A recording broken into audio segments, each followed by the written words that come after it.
Welcome to the Debt Rebel podcast, where we discuss the ins and outs of personal finance for families so you can eliminate the burden of debt, create financial margins, and learn a new way to interact with your money. I'm your host, Jules the Budget Nerd, and I have been in your shoes. My husband and I have paid off over $107,000 in consumer debt until we finally threw in the towel and decided it wasn't for us. Throughout our journey, we learned another way to do life without debt, and that's my hope for you. You can learn more about our story and see full show notes on my website, julesthebudgetnerd.com. That's JEWLZ, thebudgetnerd.com. Now let's dive into today's episode. Hello, Debt Rebels. I am so excited for today's episode because we have some special guests, and yes, two. This is the very first time we're going to have a dual guest episode, so bear with us as we navigate some of the technology, especially because we have an international guest today. So we have Nonna Mikat joining us from Japan, and we also have Pursey, who is near me in Kitsap County in Washington, outside of Seattle. And today we're going to be chatting about consignment. We're going to be talking with these ladies because they have started something really cool in our area, and it's part of a nationwide movement. And so I want to introduce you to Nonna Mikat and Pursey. They are the co-owners of Just Between Friends Bremerton. So ladies, will you tell us a little bit about who you are, what Just Between Friends is, and why you're so passionate about sharing this movement with the local community. Thanks so much for having us, Julian. We think instantly could bond over that desire to be, wise with your money and wise with your finances. And that is definitely something that brought Katie and I close together as we first met. And really, Katie was the one who told me all about this business and taught me how to be a consigner. So yeah, we're just really excited to be here and kind of share our story a little bit with you. Yeah. My name is Katie, and like I said, I am locally here in Bremerton. And so yeah, personally, I have been consigning with Just Between Friends Bremerton for over 10 years. And it's just, my passion is just for the small town community. And that's what really inspired me to come to this consignment sale that was local. I love seeing families come together and just supporting one another, whether that means just that they're finding great deals or earning an extra income, or simply just connecting over those shared experiences of looking at the clothing and things and saying, oh, mine wore that. That was just so cute. Just the impact has really been incredible over here. So families not just get to shop affordable, but they're looking for high quality items.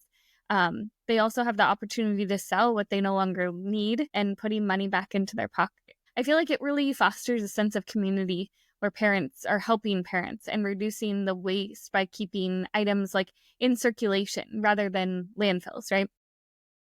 Yes. So many consignors have just shared how JBF helps stretch their budget and their dollar. And some have been using their earnings for vacations and extracurricular activities or just covering essential expenses. So it's just truly rewarding to see how something so simple as a seasonal sale, this pop-up sale, can make such a meaningful difference in our local community. Yes, I love when I first had the opportunity to meet both of you, and I remember looking around going, oh my gosh, I'm really glad that my daughter wasn't with me because there were so many fun things that she would have been like, mom, mom, mom. And the cool part about it is there's an opportunity to say yes more than you normally would if you were paying full retail. And that is what one feels really, really awesome to me and my family. What I want to encourage listeners to look into is consignment is a really awesome way to, like you said, stretch your dollar and fulfill the needs that your family has, because we need to have certain things to sustain our daily life. And it's so much better when you can spend a little bit less, but still maintain that quality. And I loved what you said about the quality, because it isn't things that belong in landfills. It's things that are really important to give additional life to. What is one of the biggest misconceptions that you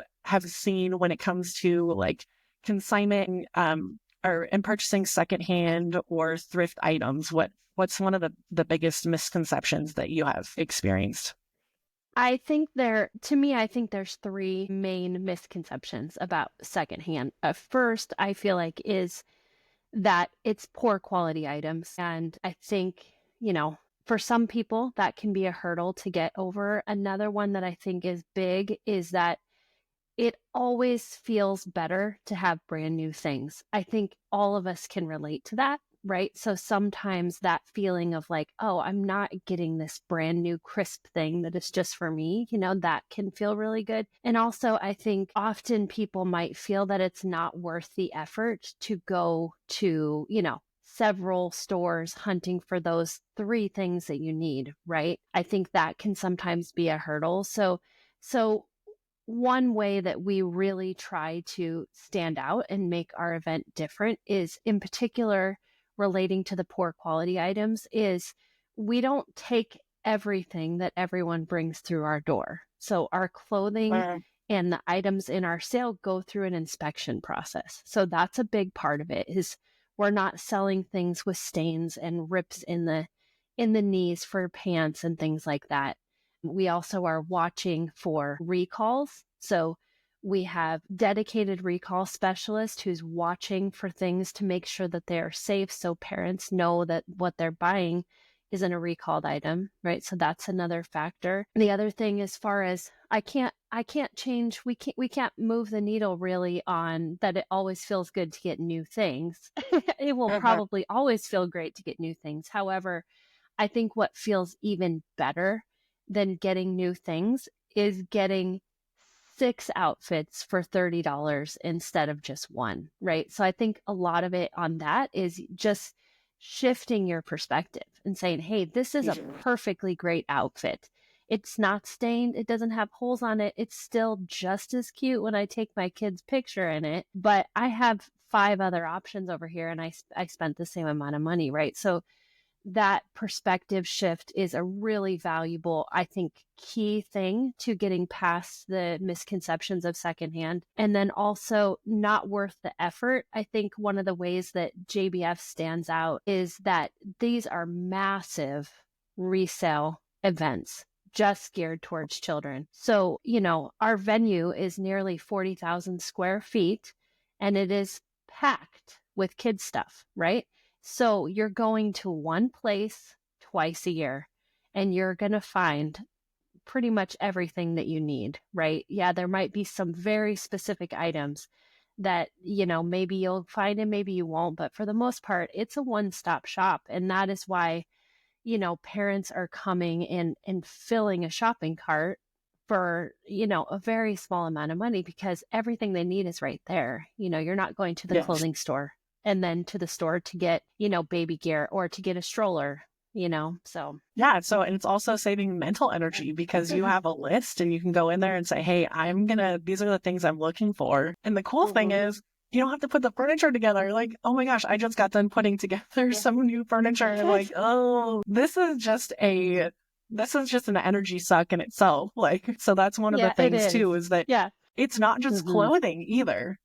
There's toys and games and, oh my gosh, the Halloween costume aisle was like, I loved that rack because it was so much fun to look through those and go, oh, I wish that my daughter was in some of these like smaller sizes because they were really great. But I was like, oh, we can get this one for next year and that kind of stuff. And so there's going in with a plan is good, right? So seeing what you need so that you can shop wisely, but also there's some fun stuff to be able to run across. And like you said, it's a one-stop shop. So you're saving a lot of time and energy and gas because you're not driving around or having to wait for shipping and all that stuff. So I'm such a huge fan of the Just Between Friends sale because there's so many savings beyond just the financial part, but a lot of things so that we can accomplish the goal. And like you said, if you get 6 outfits and then you've met those needs for your family, but then you're still saving money so that you can have that experience for the vacation or something like that, that you're stretching your dollar even further.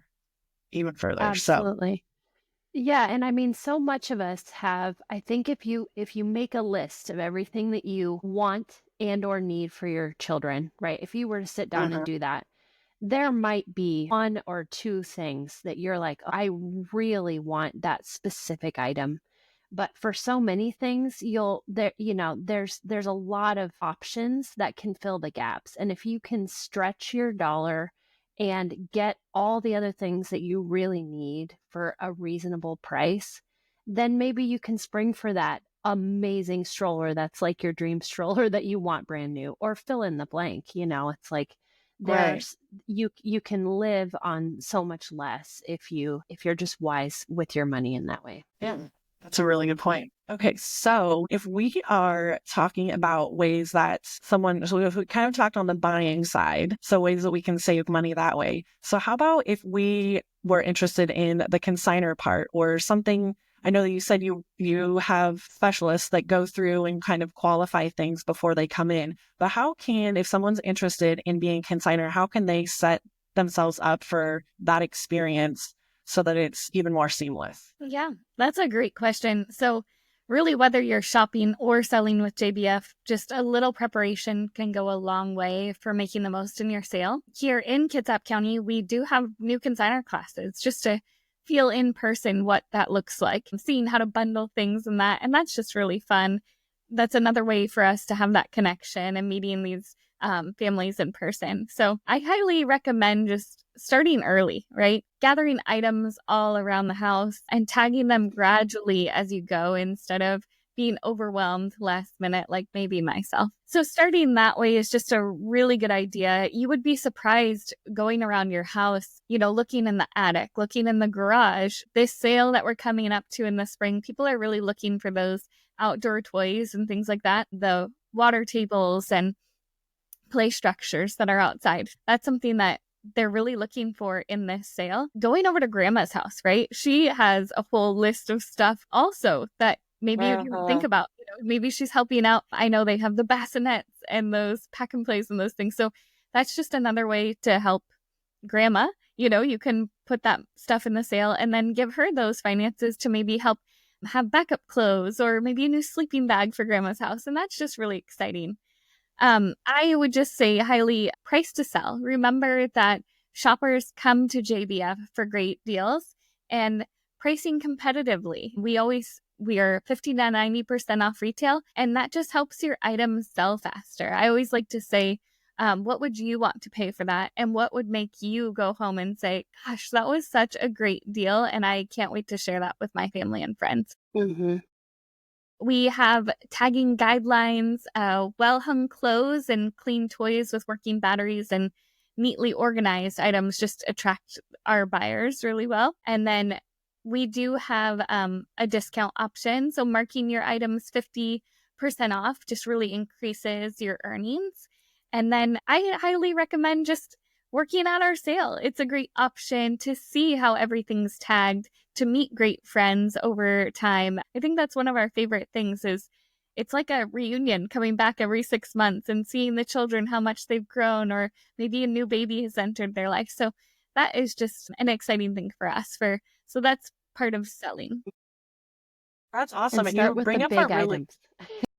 Yes. Yeah. Oh gosh, the big ones. Yes. Katie, I love the point that you brought up about community and like connecting, and you're kind of start to see the same people over and over again. And I think that is really cool because this might be a really great idea to have like your mom play date, right? So like you have a friend and you're like, hey, I have this stuff that, I want to put in the JBF sale, and you work on that together. So that could be a way that you can get some more time with your girlfriends, but also accomplish a task in your house. So, for your family, just like going grocery shopping. I know I've heard people do that before. I'm like, I never thought about going grocery shopping or something like that with a friend. And so like you're still accomplishing a task together, but how much fun is that you can go shopping together? I know I've done that with some of my girlfriends, like, hey, let's meet up here. My sister, she absolutely loves the JBF sale. She has 3 girls. And so it has helped her tremendously to take care of those things that she needs for her family. But I love the community aspect of it because it's about sharing what we have with others, but also providing for our families. So you guys have an amazing thing going on. This is really, really cool. I love it. Yeah. So I wanted to touch on one thing because this is something that was, for me, I didn't realize when I first heard about JBF, and kind of a little bit different than other consignment situations that I've been in before. But for the Just Between Friends sale, the consigner or the owner of the item prices it, correct? You guys don't, Yes. you ladies don't price it. Right. Okay. So I think that one's a little bit different from other consignment scenarios that I've been in before. Maybe it's, you drop stuff off at a store And so you get some more ownership and you get some more say in how you want your items to be presented to the audience, correct? Or to the Yes, absolutely. shoppers. Yeah. Yeah. And the consigners can choose whether or not they want their unsold items back. I think that's something that can be different as well. And I think so the consigners who choose not to get their unsold items back, they go to one of our 6 local charity partners in Kitsap County. And so that is one of the ways where like circular fashion is just at its best in those moments, right? Because if you've got a box full of stuff and you want to get it out of your house, but yet you would love to recoup some of that money, you can come and consign it at the sale, and then you can choose to just donate it afterwards, right? So you can get some of it out, and the items that don't sell then go to help others in the community. So the items are staying in our local area and they're helping local families. And I think that's one of the coolest things about this business model, right? Is the freedom of the consigners, to choose where their items go. But also, I think knowing that it's staying local can often just make people feel better, knowing it's supporting their community. Yeah, absolutely. Absolutely. I don't know anyone that would object to that. Yeah. So to kind of touch on that though, and I think we talked about a little bit at the very beginning, but how about for those that don't have the pleasure of being in the Kitsap area and they won't have the opportunity to participate in the sale locally? This is a nationwide thing in the United States, so people can go to the JBF website and find maybe that there's a sale locally, or they can start their own. Yeah. Yeah, JBF, Just Between Friends, is a national franchise. They have over 150 locations as of right now. Mhm. So yeah, check on their website. jbfsale.com is our main national website, and you can search by state. Not every state has them, but a lot do. And yeah, that's one of the things we love, is even within our franchise system is also our community, and we all have that passion to help people, help their dollars stretch and help things go further. And I think that just helps to feed into what makes our local sale successful, right? It's just that sense of, hey, we all have the same goal here, and we're all trying to strengthen our own communities, but also having that camaraderie. And we have staff members who work for us that have moved from other places in the country where they worked for JBF sales, and so the love of Just Between Friends kind of follows them around, and they once you get it in your system, it's really addicting. Yeah, it is. It's an experience for sure. Okay, so for the listeners that are local to the Kitsap area, what is the best way for them to connect? What is their next step if they're like, hey, I want to be a consigner. I want to make sure that I get in on this sale, whether it's buying new things for their, buying new to them things, or to consign their things. What's the best way to contact you ladies and get connected to the sale? Yeah, so they can reach out. We have multiple ways of finding us. We're at bremerton.jbfsale.com, which has all of our information on there. And we have a local Facebook page, Bremerton, Just Between Friends. And you can message, email. We are there for you in so many different ways. Mm-hmm. Yep. Yeah, Awesome. We're also on Instagram and at JBF Bremerton. And we have a YouTube channel, which has a lot of how-to videos. And every Tuesday night during sale season, we do live videos where people can follow along and ask questions. And yeah, we're always ready to just kind of help demystify it, right? When you first do it, it can seem like, wow, what is this? And it seems a little overwhelming, right? So we're there every step of the way to kind of help get people trying it out for the first time. Yeah. Because you don't know what you don't know, but it's an amazing experience and super fun to connect with, like you said, connect with your local community. And also I feel like a lot of boxes get checked by being a part of the sale. And so I love being able to spend my time one way and accomplish a lot of things. And so I feel like the Just Between Friends sale absolutely does that. So I'll make sure to link all that info in the show notes so that the listeners can connect with you ladies both. But I'm so grateful to have both of you on the show and just share a little bit more about thinking outside the box and challenging ourselves in ways that we think about spending our money, but accomplishing the goals that we have for our family at the same time and honoring all of those things in the process. I think it's really important.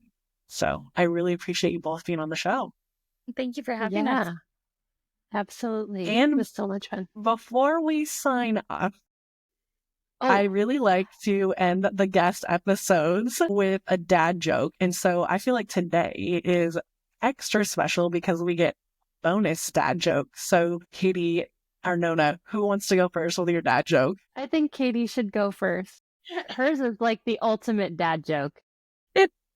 So I have to, I could have Googled one, right? But my dad is one of the most sarcastic men I've ever met, and he's very quiet. And we always were taught, don't laugh, because it encourages his bad behavior. But I remember being in the back of the car as a young girl in that minivan, and we did a lot of road trips. And he turned back to us and said, "Hey, did anyone bring the chips?" And I thought, "What? Why? No." And he goes, "Well, there's dip ahead." And he met in the road. And so just adorable. And we always were taught, like, don't you dare laugh. Maybe, not even a giggle.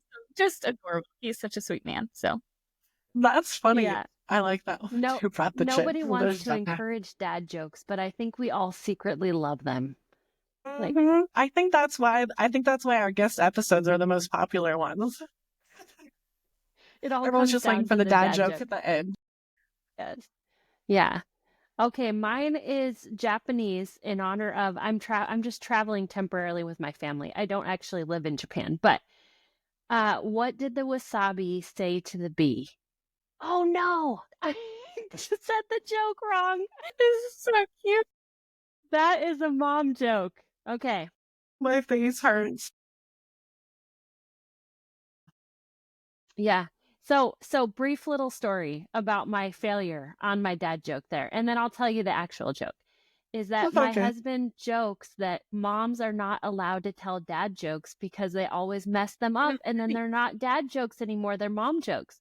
So you just got a mom joke. New segment. I know. Yes. Okay. The actual joke is, what did the sushi say to the bee? And it's wasabi. That is so cute. That's priceless right there. Yeah, maybe we're gonna do mom jokes from now on. I like that. It's true because dads deliver them with such they're just genuine. They do them so well. Mm-hmm. And then we try to I don't know. Katie did a good job though. Those were both good. They were both food related also, which I'm always a fan of food jokes. That is true. So. Yeah. We didn't even plan that. Right. Well, ladies, thank you so much for being on the show. I am so grateful for your time, and I'm really excited to connect in person in a short while because I'm going to be joining you at the Just Between Friends sale. So if you're in the Kitsap area and want to come check it out, I would love to see you, and I know that Katie and Nonna would too. So thank you so much for joining us today. We'll talk to you soon. Bye. Bye. Thank you for listening to the Debt Rebel podcast. Now, if you want to take your next step, check out my website, julesthebudgetnerd.com. That's JEWLZ, thebudgetnerd.com. I've created a bunch of resources just for you. So hop on over, check it out, and we can connect more there. If you loved today's episode, I would be honored if you would hit that subscribe button and leave me a review. And remember, every step towards financial independence is a rebellion against debt. So stay strong, keep pushing forward, and fight the good fight. Until next time, Debt Rebels, stay resilient.